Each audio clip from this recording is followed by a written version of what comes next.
దేవుని నామానికి స్తోత్రములు. అందరికీ ప్రభు నామంలో వందనాలు చెల్లిస్తున్నాను. సండే సర్మన్ కోసం మీరందరూ కూడా సిద్ధంగా ఉన్నారని నమ్ముచున్నాము.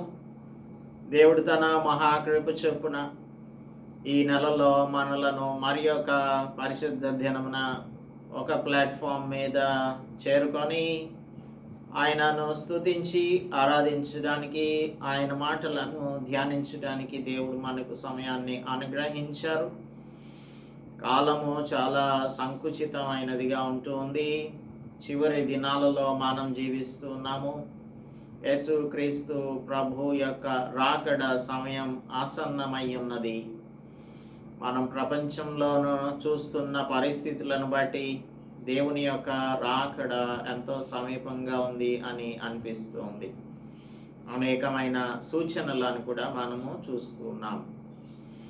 సండే మార్నింగ్ సర్మన్స్లో మనం బుక్ ఆఫ్ రెవల్యూషన్ని ధ్యానం చేస్తున్నాం. యేసుక్రీస్తు ప్రభు యొక్క ప్రత్యక్షతను తెలియజేసే ఈ గ్రంథ ధ్యానంలో మీరందరూ కూడా ఇప్పటి వరకు రెగ్యులర్గా ఫాలో అవుతూ ఉన్నారని మిమ్మల్ని కూడా దేవుని నామంలో ప్రశంసిస్తున్నాను. దేవుని మాటలను వినడానికి ఆలస్యం చేయకుండా ముందుగా ప్రార్థించుకొని మన వాక్య భాగంలోనికి వెళ్ళిపోదామా? Let's pray. మహాపరిశుద్ధుడా, మహోన్నతుడా, మా ప్రియ ప్రభువా, మా రక్షక, జనములు ఎలా అల్లరిని రేపుచున్నారు అని 2వ కీర్తనలో ఆకాశమందు ఆసీనుడై ఉన్న ప్రభువు నవ్వుచూ ఉన్నాడు అని కూడా మేము చదువుకుంటున్నాము. ఈ లోకంలో ప్రజలందరూ కలిసి, రాజ్యములన్నీ కలిసి మీ కుమారుడైన యేసుక్రీస్తు ప్రభువు మీద యుద్ధం చేయడానికి రాబోయే దినాలు చాలా సమీపంగా ఉన్నాయి ప్రభువా.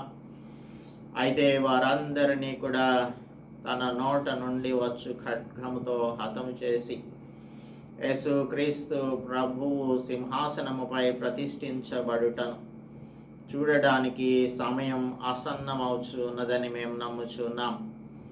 ఎప్పుడైతే యేసుక్రీస్తు ప్రభువు 2వ రాకడలో వస్తారో 1000 ఏండ్ల పాలనలో మీ బిడ్డలమైన మేము కూడా పాలిభాగస్తులంగాను, రూలర్స్గాను ఉంటాము అనేది ఈ దిన వాక్య భాగంలో ధ్యానం చేయబోతూ ఉంటుండగా మాతో, మా ప్రియులతో మీరు మాట్లాడమని క్రీస్తు యేసు పరిశుద్ధ నామములో ప్రార్థిస్తున్నాం తండ్రి. ఆమేన్. Praise God once again, and I would like to welcome you to the meditation of the book of Revelation. యేసు క్రీస్తు ప్రభు యొక్క ప్రత్యక్షతను మనకు తెలియజేసే ఈ గ్రంథ ధ్యానం నాకు ప్రభు నామంలో మిమ్మల్ని అందరినీ కూడా ఆహ్వానించుచున్నాను. The structure of the 7 letters. యేసుక్రీస్తు ప్రభువు తన దాసుడైన అపొస్తలుడు యోహాను ద్వారా రాస్తున్న పత్రికలను మనం ధ్యానం చేస్తున్నాం. ప్రత్యేకంగా ఒక సంఘమును ఉద్దేశించి సంబోధిస్తూ ఉంటారు. మొట్టమొదటి భాగంలో, ప్రతి లెటర్లో కూడా మొట్టమొదటి భాగం ప్రత్యేకమైన సంఘమునకు ప్రత్యేకమైన సంబోధన ఉంటుంది. అలాగే నెక్స్ట్ పార్ట్లో యేసుక్రీస్తు ప్రభు యొక్క పరిచయం ఉంటుంది.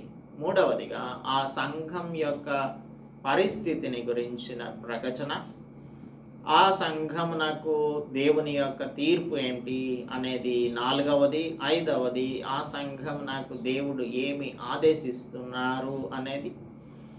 ఆ తర్వాత క్రైస్తవ సంఘం ఈ ఆదేశం వలన, ఈ సంఘమునకు ఇస్తున్న ఆదేశం వలన, అనగా 7 చర్చెస్కి ఇస్తున్న ఆదేశం వలన ఏమి నేర్చుకోవాల్సి ఉంటుంది అనేది 6వది. 7వదేమో the promise or the reward, ప్రతిఫలమును, వాగ్దానమును గురించి మనకు తెలియజేస్తుంది. సో సంఘముల యొక్క పరిస్థితిని మనం అర్థం చేసుకుంటే మనం దేవునితో ఏ విధంగా నడుస్తున్నాము అనే విషయాన్ని పరిశీలన చేసుకోవచ్చు. ఇప్పుడు మనం థయతైరా సంఘమునకు రాస్తున్నటువంటి పత్రికను ధ్యానం చేస్తున్నాము. ఇందులో లాస్ట్ పార్ట్ అనగా వీరికి ఏమి రివార్డ్ని ఇవ్వబోతున్నారు అనే దానిని మనము ధ్యానం చేస్తున్నాము. So last week we meditated 24 and 25 verses of the book of Revelation chapter 2. మొట్టమొదటిగా ఎఫెసీ సంఘమునకు రాస్తున్నప్పుడు వారికి దేవుడు ఇస్తున్నటువంటిది రివార్డ్ ఏంటి అని అంటే, వారికి ఇవ్వబడినటువంటి రివార్డ్ జయించువానికి పరదైసులో ఉన్న జీవ వృక్ష ఫలములు భుజింపనెత్తును అని చెప్పారు. సో ఎఫెసీ సంఘమునకు రివార్డ్ ఇది. జయించువానికి దేవుని పరదైసులో ఉన్న జీవ వృక్ష ఫలములు భుజింపనెత్తును. అలాగే స్మరణలో ఉన్న సంఘమునకు రాస్తున్నప్పుడు, మరణం వరకు నమ్మకంగా ఉండు, నేను నీకు జీవ కిరీటం ఇస్తాను, జయించువాడు రెండవ మరణం వలన ఏ హానియు చెందడు. This is the reward that is going to be given to the church at Smyrna. పెర్గమాస్లో ఉన్న సంఘమునకేమో రాస్తూ ఉన్నాడు, మీకు ఒక జయించువానికి నేను ఒక తెల్ల రాతిని ఇస్తాను అని అంటున్నాడు. తెల్ల రాతిని, ఆ రాతి మీద చెక్కబడిన ఒక క్రొత్త పేరు ఉంటుంది. వానికే తప్ప, పొందిన వానికే తప్ప మరి అది ఎవరికి కూడా తెలియదు. నాలుగవదిగా ఇప్పుడు మనం తయతైరా సంఘమునకు ఏం రివార్డ్ ఇవ్వబోతున్నాడు అనేది 26-27 వర్సెస్లో చూడబోతున్నాం. 26-27 వచనాలలో చూడబోతున్నాం. Let's read 26-27 which is together in the Telugu Bible. నేను నా తండ్రి వలన అధికారం పొందినట్టు జయించుచు అంతం వరకు నా క్రియలు జాగ్రత్తగా చేయువానికి జనుల మీద అధికారం ఇచ్చెదను. అతడు ఇనుప దండంతో వారిని ఏలును, వారు కుమ్మరవాని పాత్రల వలె పగలగొట్టుదురు. దేవుడు తన పరిశుద్ధ వాక్యం మన వినికిడిలో దీవించునుగాక. మనకు కలిగిన దానిని జాగ్రత్తగా పట్టుకోవాలి అని ముందుగా దేవుడు సెలవిచ్చినటువంటి సంగతిని మనం గత వారం ధ్యానం చేశాం. So how long should they hold fast అంటే, until the return of Christ Jesus in second coming. రెండవ రాకడ అనేది మనకు శుభప్రదమైన నిరీక్షణ. ఈ నిరీక్షణ విశ్వాసులను శ్రమలు సహించుటకు, అబద్ధ బోధలను ప్రతిఘటించుటకు ప్రోత్సహిస్తుంది. క్రీస్తు ప్రభు వచ్చినప్పుడు మనకు అనుగ్రహించబోయే బహుమానం కొరకు మనందరం కూడా ఎదురు చూచేలాగా చేస్తుంది ఈ నిరీక్షణ. This is called the blessed hope, శుభప్రదమైన నిరీక్షణ. అటువంటి శుభప్రదమైన నిరీక్షణ కలిగి ఉండాలి అని చెప్తూ తయతైరా సంఘ విశ్వాసిని జయించాలి అని చెప్తున్నాడు. విశ్వాసులను జయించమని చెప్తున్నారు. What is he supposed to conquer the believer of this church? ఈ సంఘంలో ఉన్న విశ్వాసి దేనిని జయించాలి అంటే, he has to conquer the temptation of the world, specifically sexual temptation. సాతానుడు ఈ లైంగిక సంబంధమైన శోధనలకు గురి చేస్తూ ఉంటాడు. ఎస్పెషల్లీ సంఘంలో డిస్టర్బెన్స్ని కలుగజేయడం కోసం సంఘ నాయకులనే డిస్టర్బ్ చేస్తూ ఉంటాడు. అనేక సందర్భాలలో మనం ఇటువంటి సంఘటనలను చూస్తూ ఉన్నాము. అంత్యకాలం కదా, ఇంకా ఎవరిని మృంగుదునా అని సాతానుడు చూస్తూ ఉంటాడు. వాడు తిరుగుతూ ఉంటాడు. వాడు చూస్తూ ఉన్నప్పుడు మనం బలహీనంగా ఉన్నట్టయితే మనం వాని యొక్క ట్రాప్లో పడిపోతాం, మనల్ని పట్టేసుకుంటాడు. అందుకని we have to be very careful with this sexual immorality. దానినే జెజబెలైట్స్ అందరూ కూడా ఈ సంఘంలో పాటిస్తూ ఉన్నారు. and that is the reason why they are being rebuked by Christ Jesus. వీరందరినీ కూడా దేవుడు ఎందుకు విమర్శిస్తున్నాడు అంటే, క్రైస్తవులు అనేటువంటి వారు నులివెచ్చని స్థితిలో ఏమాత్రమును ఉండడానికి వీల్లేదు. ఈ థాయథైరన్ క్రిస్టియన్స్ ట్రేడ్ గిల్డ్స్లో, వాణిజ్య సముదాయములలో పాలిభాగస్తులంగా ఉంటూ విగ్రహములకు అర్పించిన వాటిని, అలాగనే టెంపుల్ ఫీస్ట్స్లో వారు పార్టిసిపేట్ చేస్తూ అక్కడ జరుగుతున్న సెక్షువల్ ఇమ్మోరల్ డీడ్స్ అన్నింటిలో కూడా వీరు పాలిభాగస్తులుగా ఉంటూ ఉన్నారు. అందుచేత యేసు ప్రభువు వారందరినీ కూడా గద్దించుచు ఉన్నారు అనే విషయం మనందరికీ కూడా చాలా స్పష్టంగా తెలుసు. అయితే what is the promise that the lord Jesus Christ is giving to this church? ఈ సంఘం నాకు యేసు ప్రభువు ఏమి వాగ్దానాన్ని ఇస్తున్నాడు అంటే, జనుల మీద అధికారం ఇస్తానంటున్నాడు. జనుల మీద అధికారం ఎప్పుడు ఇస్తారు? ఇప్పటికిప్పుడే ఇచ్చేస్తారా అనేది మనం స్పష్టంగా తెలుసుకోవాల్సి ఉంటుంది. సో ఇది it is gonna be given during the millennial rule of Christ Jesus. యేసు ప్రభువు రెండవ రాకడలో వచ్చిన తర్వాత 1000 ఏండ్ల పాలనలో వారికి జనుల మీద అధికారం ఇస్తాను అని చెప్తున్నాడు. ఇంకా మనం ఈ భాగంలో తెలుసుకోవాల్సినది what is the morning star అనేది, వేకువ చుక్క అనేది 28వ వచనం చెప్తుంది. ఆ తర్వాత ఈ మార్నింగ్ స్టార్ అంటే ఏంటి, ఎవరు, ఆత్మ మనలను ఏ విధంగా ఈ సంఘమునకు హెచ్చరిస్తున్నప్పుడు మనలను హెచ్చరిస్తుంది. And what do we need to obey, in which case, in which circumstances, in which issues are we not obeying the word of God? In what way are we not obedient unto Christ Jesus? అనే విషయాలు మనం ధ్యానం చేయాల్సి ఉంటుంది. Conquerors, జయించువారు. 2:7లో ఎఫెసీ సంఘమును గురించి అక్కడ జయించే వారికి ఏమిస్తారు అనేది చెప్తున్నాడు. 2:11లో స్మరణ సంఘంలో ఉన్న విశ్వాసి జయించినప్పుడు ఏమిస్తాను రివార్డ్ అనేది చెప్తూ ఉన్నాడు. అలాగే 2:17లో మనము చూస్తున్నాము, ఇందులో థర్డ్ చర్చ్, పెర్గమస్లో ఉన్న చర్చ్కి ఏమి రివార్డ్ ఇవ్వబోతున్నాడు అనేది కూడా తెలియజేస్తూ ఉన్నాడు. ఈ సంఘమునకు జనముల పైన అధికారమును అనుగ్రహిస్తాను అని చెప్తున్నాడు. జనుల మీద అధికారం ఇచ్చేదను. 2వ కీర్తనలోనికి వెళ్ళాలి మనం. ఇఫ్ వి సీ Psalm 2, ఇందులో తండ్రి అయిన దేవుడు కుమారునికి రాజ్య సింహాసనమును ఇవ్వబోతున్నాడు అనే విషయాన్ని చదువుకుంటాము. నేషన్స్ అనేవి, రాజ్యములన్నీ కూడా యేసు ప్రభువునకు వ్యతిరేకంగా ఒక కాన్ఫెడరేషన్గా తయారయ్యి, ఒక సమాఖ్యగా తయారయ్యి యేసు ప్రభువు మీదనే యుద్ధం చేయడానికి రాబోతున్నారు అని చెప్పే ప్రొఫాటిక్ సామ్ ఇది. జనములు, అన్య జనులు ఏల అల్లరిని రేపుచున్నారు, జనములు ఏల వ్యర్థమైన దానిని తలంచుచున్నవి. మనం వారి కట్లు తెప్పుదాం రండి, వారి పాశములను మన యొద్ద నుండి పారవేయుదాం రండి అని చెప్పుకొనుచు భూరాజులు యెహోవాకును ఆయన అభిషిక్తునికి విరోధముగా నిలువబడుచున్నారు. ఇది జరగబోయేటువంటి విషయం. ఏలికలు ఏకీభవించి ఆలోచన చేయుచున్నారు.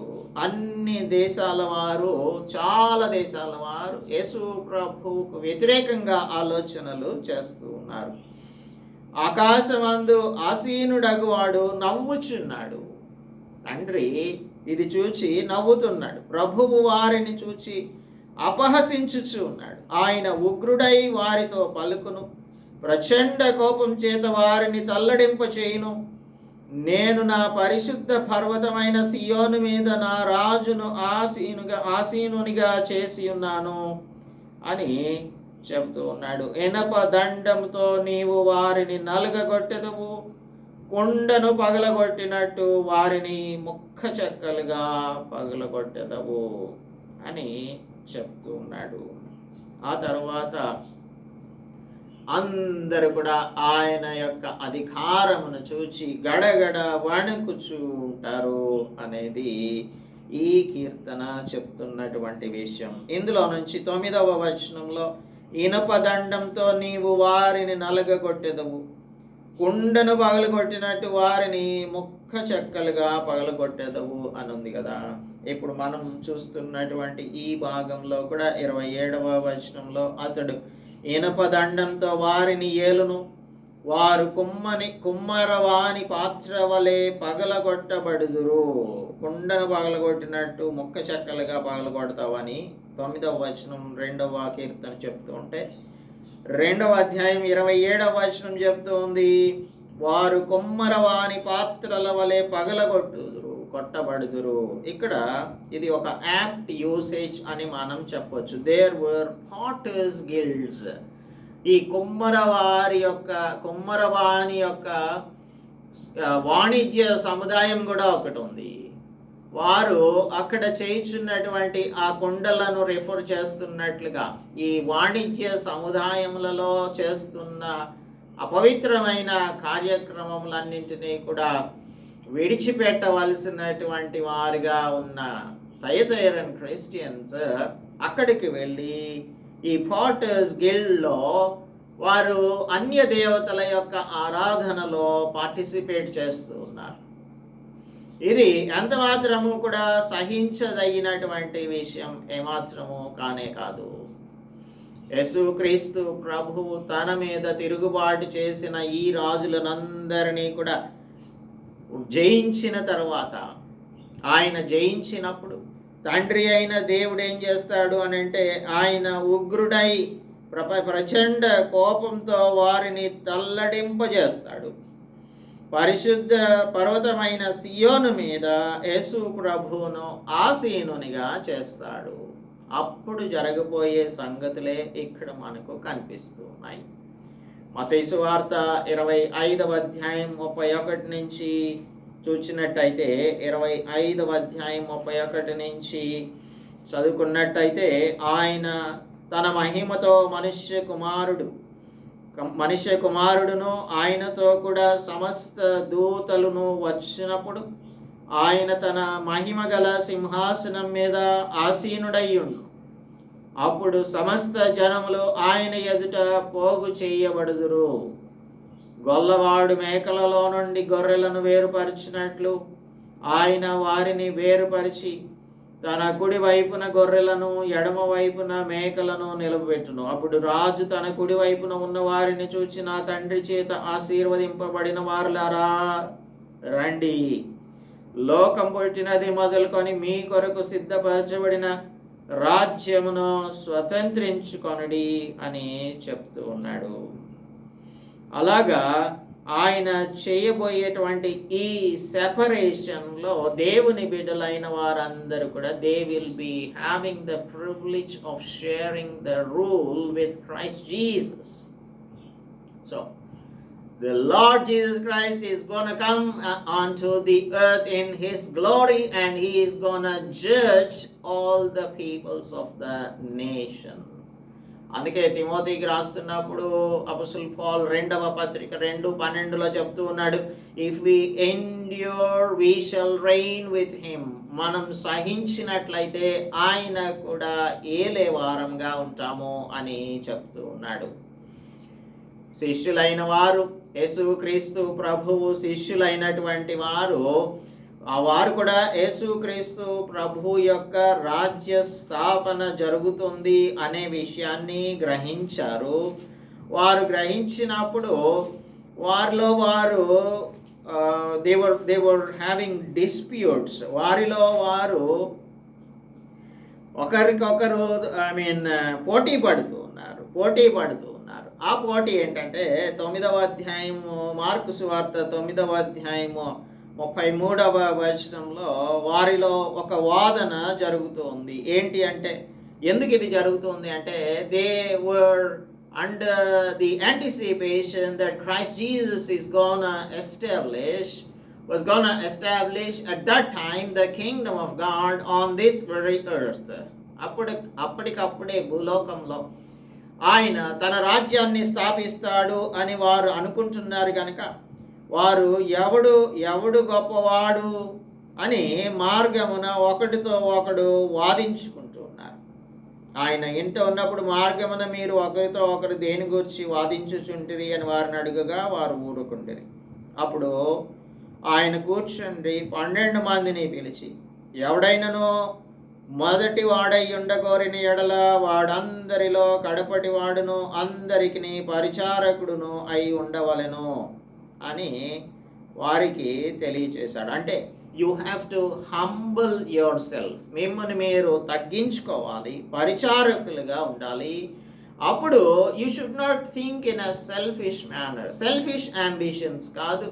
మీరు మిమ్మల్ని మీరు తగ్గించుకున్న వారిగా, దాసులుగా, సేవకులుగా ఉన్నట్లయితే దేవుని యొక్క రాజ్యంలో మీరు మీకు అనుగ్రహించబడినటువంటి స్థానములలో కూర్చుంటారు అని ఆయన వారికి స్పష్టంగా తెలియజేశారు.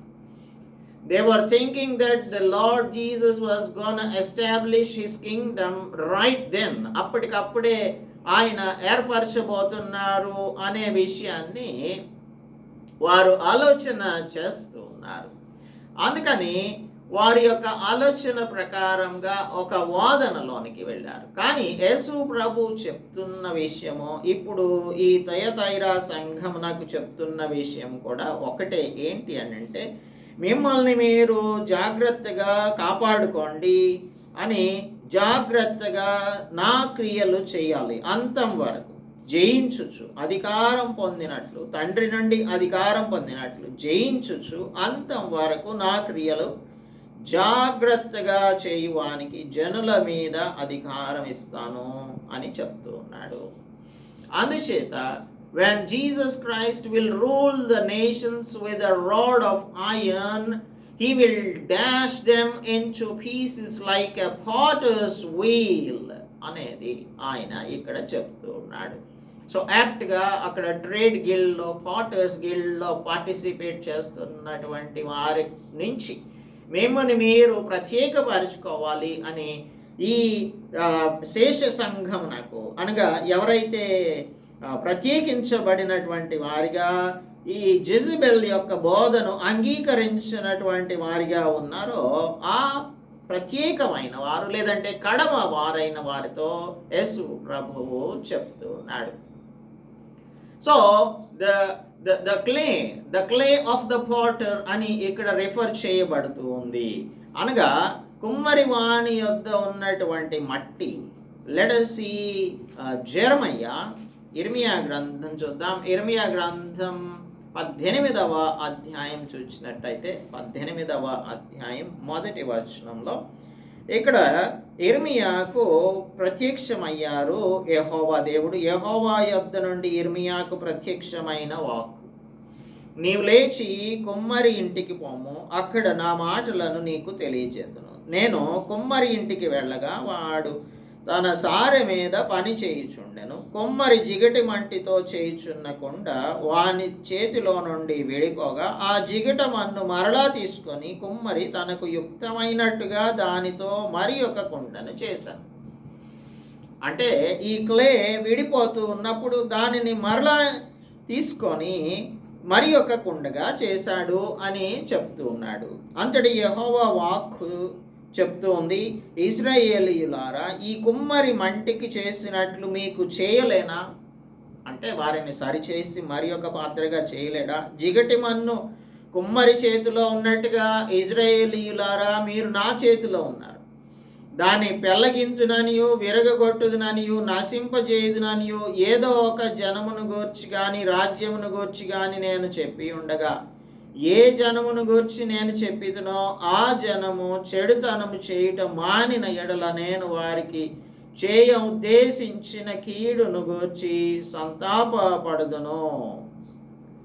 మరియు కట్టెదననియు నాటెదననియు ఒక జనమును గూర్చి కానీ రాజ్యమును గూర్చి కానీ నేను చెప్పి ఉండగా ఆ జనము నా మాట వినకుండా నా దృష్టికి కీడు చేసిన ఎడల దానికి చేయదలిచిన మేలును గూర్చి నేను సంతాపపడుదును. కాబట్టి నీవు వెళ్ళి యూదా వారితో యెరూషలేము వారితోనూ ఇట్లను, యెహోవా సెలవిచ్చిన మాట ఏదనగా, మీ మీదికి తెచ్చుటకై నేను కీడు కల్పించుచున్నాను. మీకు విరోధముగా ఒక యోచన చేయుచున్నాను, మీరందరూ మీ మీ దుష్ట మార్గములను విడిచి మీ మార్గములను మీ క్రియలను చక్కపరచుకొనుడి. అలా కాకుండా మేము చక్కపరుచుకోము, మేము మూర్ఖంగానే ప్రవర్తిస్తాము అని గనక అంటే, అప్పుడు ఆయన ఈ పాటర్గా ఉన్నటువంటి దేవుడు ఏం చేస్తాడంటే, తన చేతిలో సారె మీద ఉన్న మట్టిని ఆయన, లేదంటే కుండను, ఆయన తయారు చేసిన కుండను ఆయన ముక్కలుగా చేసేస్తాడు అనేది ఇప్పుడు 2వ కీర్తన 9వ వచనం చెప్పేది. అలాగుననే ఇక్కడ కుమ్మరవాణి పాత్రల వలె పగలగొట్టబడుదురు అని 2:27 ప్రకటన గ్రంథంలో చెప్తున్నటువంటి విషయం. ఎవరైతే దేవుని యొక్క మాటను అంగీకరించకుండా ఉంటారో వారికి శ్రమ అని చెప్తూ ఉన్నాడు. యెషయా గ్రంథం 45వ అధ్యాయం చూస్తే, యెషయా గ్రంథం 45వ అధ్యాయము 9వ వచనము, మంటి కుండ పెంకులలో ఒక పెంకయ్యుండి తన్ను సృజించిన వానితో వాదించు వానికి శ్రమ. జిగటమన్ను దాన్ని రూపించు వానితో నీవేమి చేయుచున్నావు అని అనదగునా? వీనికి చేతులు లేవని నీవు చేసినది నీతో చెప్పదగునా? నీవు ఏమి కనుచున్నావని తన తండ్రితో చెప్పువానికి శ్రమ. అలాగా దేవుడు when he is the potter, he has the right to do anything with his parts.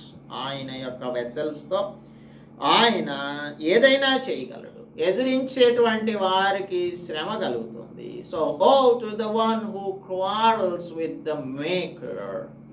ఈ తయతైరా సంఘంలో ఉన్న అనేక మంది విశ్వాసులు ట్రేడ్ గిల్డ్స్లో పార్టిసిపేట్ చేయడం వలన, టెంపుల్ ఫీస్ట్స్లో, విగ్రహారాధనలో, వ్యభిచార కార్యక్రమాలలో పాల్గొంపులు పొందడం అనేది దేవునికి వ్యతిరేకంగా, తన సృష్టికర్తకు వ్యతిరేకంగా పోరాటం చేస్తున్నట్టే. ఆ విధంగా పోరాటం చేసే వారిని ఆయన ఇనప దండంతో ఏలుతారు, అలాగే కుమ్మరి పాత్ర వలె పగలగొడతారు అనే విషయాన్ని చాలా స్పష్టంగా దేవుడు మనకు తెలియజేస్తున్నాడు.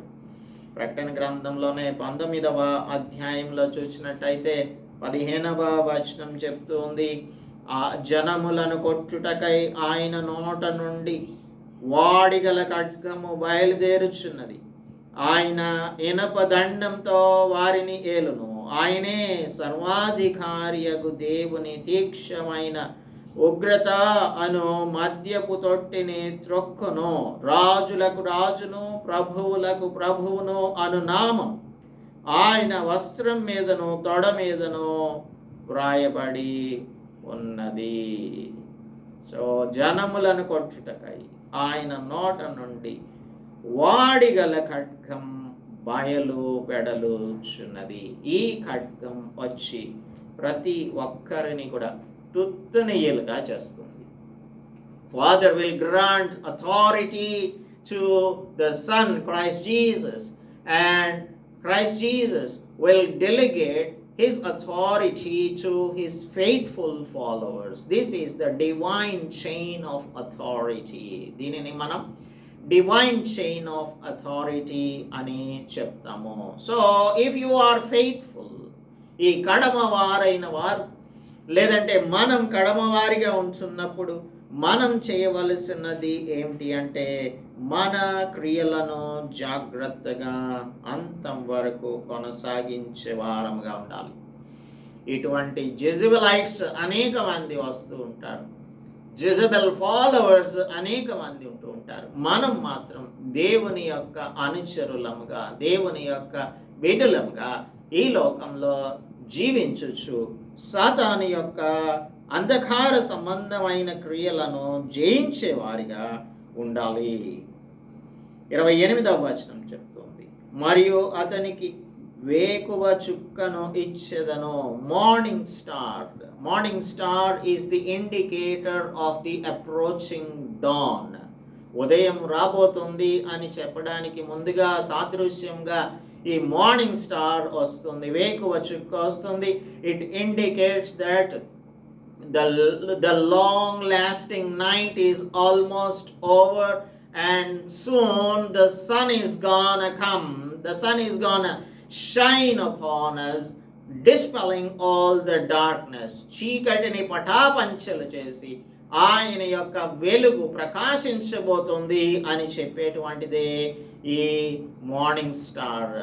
అందుకని ఇప్పుడున్నటువంటి ఈ కరెంట్ పీరియడ్ని మనం చెప్తాం ఏంటంటే, యేసుక్రీస్తు ప్రభువు ఆకాశమునకు ఆయన ఆరోహణమై వెళ్ళిపోయిన తర్వాత నుంచి ఆయన మరలా తిరిగి రెండవ రాకడలో వచ్చేటంత వరకు ఈ పీరియడ్ని మనం ఏమని చెప్పొచ్చు అని అంటే, it is a long night, it is a long night. ఈ రాత్రి, ఈ పొడవైనటువంటి రాత్రి సమసిపోయి వెళ్ళిపోయి ఒక సూర్యోదయము రాబోతుంది అని చెప్పేటువంటిదే ఈ వేకువ చుక్క. 130వ కీర్తన 5-6 వచనాలను పరిశీలన చేసినట్టయితే 130th Psalm verses 5 and 6, 130 కీర్తన 5-6. యెహోవా కొరకు కనిపెట్టుకొనుచున్నాను, నా ప్రాణం ఆయన కొరకు కనిపెట్టుకొనుచున్నది, ఆయన మాట మీద నేను ఆశ పెట్టుకొని ఉన్నాను. కావలివారు ఉదయం కొరకు కనిపెట్టుట కంటే ఎక్కువగా, కావలివారు ఉదయం కొరకు కనిపెట్టుట కంటే ఎక్కువగా నా ప్రాణం ప్రభువు కొరకు కనిపెట్టుచున్నది. కావలివారు ఉదయం కొరకు కనిపెట్టుట కంటే ఎక్కువగా నా ప్రాణం యెహోవా మీద ఆశ పెట్టుకొనుచున్నది. కాబట్టి ఇజ్రాయేలు యెహోవా మీద ఆశ పెట్టుకొనుము, ఆయన యొద్ద కృప దొరుకును అని చెప్తున్నాడు. సో కావలివారు ఉదయం కొరకు కనిపెట్టుకొనుట కంటే ఎక్కువగా మనము ప్రభువు కొరకు కనిపెట్టుకునే వారంగా, ఆయన మాట మీద ఆశ పెట్టుకునే వారంగా ఉండాలి. అప్పుడు ఆయన వస్తారు. ఆయన వచ్చి మనకు ఒక స్థిరమైనటువంటి ప్రవచన వాక్యం ఉంది అని అపోస్తలుడు పీటర్ చెప్తూ ఉన్నటువంటి మాట 2వ పేతురు పత్రిక 1వ అధ్యాయం 2వ వచనంలో 19వ వచనం, 2 Peter chapter 1 verse 19, 2 Peter chapter 1 verse 19. మరియు ఇంతకంటే స్థిరమైన ప్రవచన వాక్యం మనకున్నది. తెల్లవారి వేకువ చుక్క మీ హృదయములలో ఉదయించు వరకు ఆ వాక్యం చీకటి గల చోటున వెలిగిచ్చు దీపమై ఉన్నట్లున్నది. దాని యందు మీరు లక్ష్యముంచిన ఎడల మీకు మేలు. ఈ విధంగా తెల్లవారి వేకువ చుక్క మన హృదయములలో ఉదయించు వరకు ఆ వాక్యం, దేవుని యొక్క వాక్యం చీకటి గల చోటున వెలిగిచ్చు దీపమైనట్లుగా ఉంది. దాని మీద మనం లక్ష్యం ఉంచాలి. ఆయన మాటలలో ఏ మాట కూడా కొట్టివేయడానికి వీల్లేదు. అది నెరవేరకుండా ఏమాత్రంను కూడా ఉండదు. యెషయా గ్రంథం 24వ అధ్యాయంలో ప్రవక్త అయిన యెషయా the day of the lord ని గురించి మాట్లాడుతూ ఉన్నాడు. మధ్యలో ఏమంటాడు అనంటే 24వ అధ్యాయంలో అంతా కూడా he speaking about the day of the lord. verse 15లోకి వచ్చేసరికి, అందును బట్టి తూర్పు దిశన ఉన్నవారలారా యెహోవాను ఘనపరచుడి, సముద్ర ద్వీప వాసులారా ఇజ్రాయేలు దేవుడైన యెహోవా నామమును ఘనపరచుడి అని అంటున్నాడు. తూర్పు దిక్కున ఉన్నవారు, తూర్పు దిశన ఉన్నటువంటి వారు దేవుని యెహోవాను ఘనపరచాలి. ఎందుకు అనంటే ఈ వేకువ చుక్క ఉదయించే సమయం అయిపోతుంది, సమయం వస్తుంది. The time has come for this morning star to appear, and when the morning star appears, It's soon, very soon we will see the appearance of the Son of Righteousness. నీతి సూర్యుడు మన ఎదుట ప్రత్యక్షం కాబోయే సమయం ఆసన్నమైపోతూ ఉంది. మలాకీ గ్రంథం 4వ అధ్యాయం మొదటి 2 వచనాలలో మేలఖయి ఏం చెప్తున్నాడంటే, ఏలయనగా నియమింపబడిన దినం వచ్చుచున్నది, కొలిమి కాలునట్లు అది కాలును, గర్విష్ఠులందరూ దుర్మార్గులందరూ కొయ్య కాలు వలె ఉందురు, వారిలో ఒకనికిని వేరైనను చిగురైనను లేకుండా రాబోవు దినము అందరినీ కాల్చివేయనని సైన్యములకు అధిపతియగు యెహోవా సెలవిచ్చుచున్నాడు. అయితే నా నామమందు భయభక్తులు గలవారగు మీకు నీతి సూర్యుడు ఉదయించును, అతని రెక్కల ఆరోగ్యము కలుగు చేయును. కనుక మీరు బయలుదేరి క్రొవ్విన దూడలు గంతులు వేయినట్లు గంతులు వేయుడి. The wings of healing, life and hope are seen in the Son of Righteousness. భయభక్తులు కలిగి ఉంటే మనకు నీతి సూర్యుడు ఉదయిస్తాడు అని చెప్తున్నాడు. That's reason Isaiah says in chapter 60 verse 1, యెషయా గ్రంథం 60వ అధ్యాయం 1వ వచనంలో చెప్తున్నాడు, మీకు వెలుగు వచ్చి ఉన్నది, లెమ్ము తేజరిల్లుము, యెహోవా మహిమ నీ మీద ఉదయించును. చూడుము, భూమిని చీకటి కమ్ముచున్నది, కటిక చీకటి జనములను కమ్ముచున్నది, యెహోవా నీ మీద ఉదయించుచున్నాడు, ఆయన మహిమ నీ మీద కనబడుచున్నది. జనములు నీ వెలుగునకు వచ్చెదరు, రాజులు నీ ఉదయకాంతికి వచ్చెదరు. లెమ్ము తేజరిల్లుము అని అంటున్నాడు. Arise and shine, for the light has come upon you.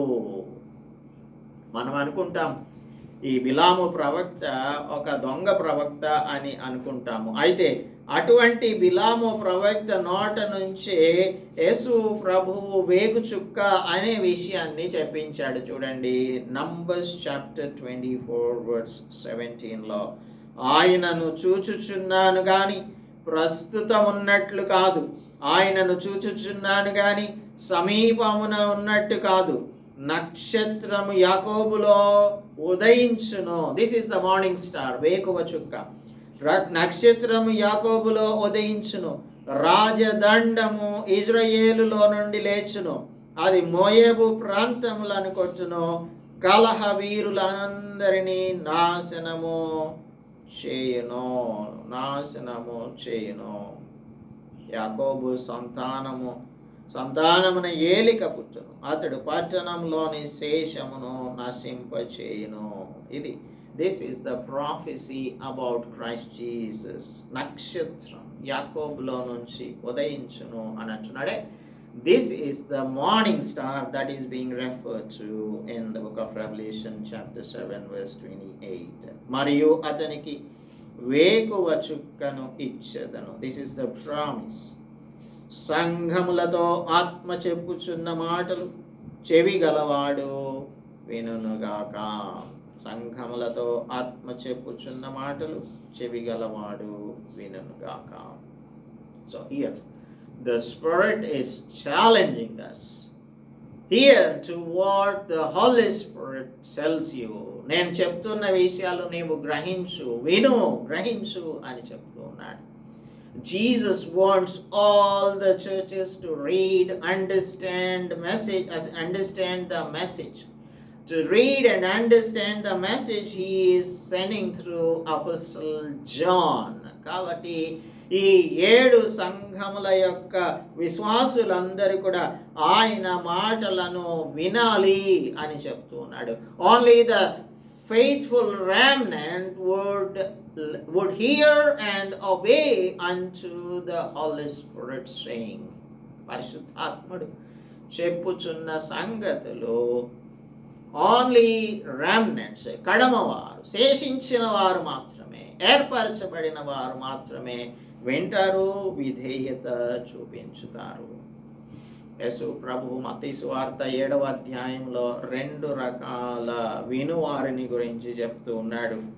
2 kinds of listeners or hearers ని గురించి మత్తయి సువార్త 7వ అధ్యాయంలో మనకు తెలియజేస్తూ ఉన్నాడు. 24వ అధ్యాయం 24వ వచనం 7:24 కాబట్టి ఈ నా మాటలు విని ఇక్కడేమంటున్నాడు? ఆత్మ చెప్పుచున్న మాటలు, సంఘములతో ఆత్మ చెప్పుచున్న మాటలు చెవి గలవాడు వినుగాక అంటున్నాడు. ఇక్కడేమంటున్నాడు? మత్తయి సువార్త 7:24లో కాబట్టి ఈ నా మాటలు విని వాటి చొప్పున చేయి ప్రతివాడును బండ మీద తన ఇల్లు కట్టుకొనిన బుద్ధిమంతుని పోలి ఉండును.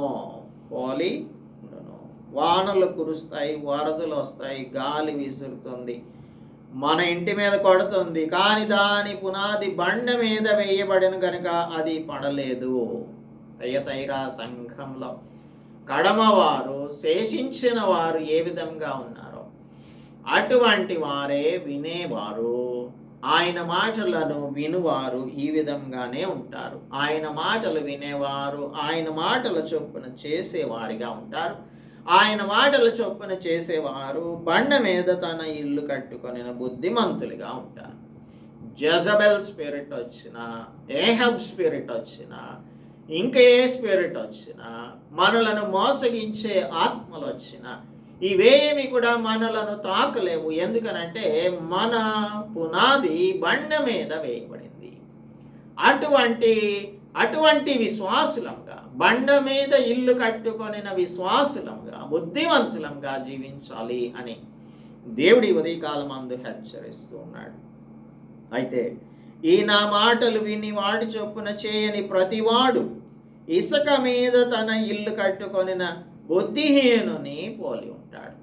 ఇప్పుడు ఈ తయతైరా సంఘంలో ఎవరైతే యెజబెల్ యొక్క బోధను అంగీకరించి ఆ సెక్షువల్ ఇమ్మొరాలిటీలో పాలిభాగస్తులుగా ఉంటున్నారో, ఈ విగ్రహారాధనలో పాలిభాగస్తులుగా ఉంటున్నారో, తమను తాము చెరుపుకుంటున్నారో, వీరందరూ కూడా దేనికి పోల్చబడిన వారంటే ఇసుక మీద తన ఇల్లు కట్టుకొనిన బుద్ధిమంతుని వారు పోలి ఉన్నారు. వానలు వస్తాయి, వరదలు వస్తాయి, గాలి విసిరి ఆ ఇంటి మీద కొట్టినప్పుడు అప్పుడు అది కూలబడెను, దాని పాటు గొప్పది అని చెప్పాను. మన యొక్క క్రైస్తవ జీవితాన్ని క్రీస్తు అనే బండ మీద మనం కట్టుకున్నట్టయితే అది శాశ్వతమైన నివాస స్థలంగా ఉంటుంది. ఎప్పుడైతే మనం క్రీస్తు ప్రభు అనే బండ మీద మన జీవితాన్ని కట్టుకుంటామో ఎప్పుడు కూడా మనం పడిపోయే పరిస్థితి ఉండదు. స్థిరమైన వారంగా జీవిస్తాము, శేషించిన వారంగా జీవిస్తాము. వానలు వచ్చినా, వరదలు వచ్చినా, గాలి విసిరినా ఏది కూడా మనలను ఏమీ చేయలేదు. అందుచేత విని ఆయన మాటలను అనుసరించే వారిగా జీవించాలి అని దేవుడు ఈ సంఘమునకు రాస్తున్న పత్రిక ద్వారా మనలను కూడా హెచ్చరిస్తూ ఉన్నాడు. ప్రియమైన దేవుని బిడ్డలారా, దేవుని యొక్క మాటలను వింటున్నారా?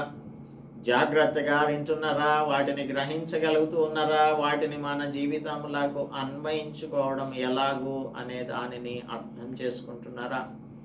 మన జీవితంలో జరిగే సంఘటనలన్నింటికీ కూడా దేవుని యొక్క మాటలను అన్వయించుకుంటేనే మనం దేవుని యొక్క బిడ్డలంగా, స్థిరమైన వారంగా జీవించగలం. లేకపోతే ఇటు అటు కొట్టుకొని పోయేటువంటి వారంగా ఉంటాము. అప్పుడు మన పాటు ఉంటుంది, అది చాలా గొప్పది. మన ఇల్లు కూలిపోయింది అనుకున్నాం, మనం అనుకుంటున్నాం we have built up a very good house అని చెప్పి, వీఆర్ క్రిస్టియన్ అని, వీఆర్ బిలీవర్స్ అని చెప్పుకుంటున్నాం. అయితే అప్పుడు యేసు ప్రభు చెప్తారు, అక్రమము చేయవారులారా నా ఎదుట నుండి తొలగిపోండి అని చెప్పినట్లయితే ఎవరిని? ప్రభువా ప్రభువా అని పిలుచు ప్రతివాడు పరలోక రాజ్యం చేరడు, కానీ తండ్రి చిత్త ప్రకారం చేయవాడే పరలోక రాజ్యం నాకు చేరతాడు. ఎవరైనా సరే మనం క్లెయిమ్ చేసుకుంటున్నట్టయితే పరలోక రాజ్యం నాకు చేరతాము అని దేవుని యొక్క చిత్త ప్రకారంగా చేసే వారంగా ఉండాలి. అందుచేత దేవుని చిత్తమును చేసే వారంగా మనం అందరము ఉన్నట్లు ఆ పరమదేవుడే మనందరికీ కూడా సహాయం చేయునుగాక. ప్రార్థించుకుందాం. ప్రార్థన. పరిశుద్ధుడా, మా ప్రియ ప్రభువా, మా రక్షక, ఒకానొక దినమున మీ కుమారుడైన యేసుక్రీస్తు ప్రభువు ఈ రాజ్యములన్నింటినీ కూడా జయించి పరిశుద్ధమైన తన రాజ్యమును స్థాపించినప్పుడు ఆయనతో కూడా పరిపాలించడానికి నీ బిడ్డలైన వారిని నియమించుతారు అనే విషయాన్ని ఈ ఉదయకాలమందు మీరు బోధిస్తూ ఉన్నారు. నమ్మకమైన ర్యామ్నెంట్గా మేము జీవించుటకు మా ప్రియులకు మాకును సహాయము అనుగ్రహించమని వేడుకొంటున్నాం. బండ మీద కట్టబడిన ఇల్లును పోలిన వారిలాగా బుద్ధిమంతులముగా మేమందరం కూడా మీ మాటలు విని వాటి ప్రకారంగా చేయునట్లు మా ఎడల దయ చూపించమని, అనవసరమైనటువంటి spirits, Jezebel spirits, false spirits, false prophecies, వీటన్నింటికి మేము దూరంగా ఉండి సత్యవాక్యమును మాత్రమే విని దాని ప్రకారంగా జీవించినట్లు మా ఎడల కృప చూపించమని మీ కుమారుడు మా రక్షకుడు యేసుక్రీస్తు పరిశుద్ధ నామంలో ప్రార్థిస్తున్నాము తండ్రి. ఆమేన్. దేవుని నామానికి స్తోత్రం. అందరికీ కూడా వందనాలు చెల్లిస్తున్నాను. మన తండ్రి అయిన దేవుని యొక్క ప్రేమ, ప్రభు అయిన యేసుక్రీస్తు కృప, పరిశుద్ధాత్మ నిత్య సహవాసం ఇప్పుడు ఎల్లప్పుడూ మీకు తోడై ఉండి, యేసుక్రీస్తు ప్రభు యొక్క రాకడలో ఆయన వచ్చినప్పుడు ఆయనతో కూడా 1000 ఏండ్ల పాలనలో పాలిభాగస్తులు ఉన్నట్లుగా మనందరినీ కూడా ఆశీర్వదించును గాక. ఆమేన్.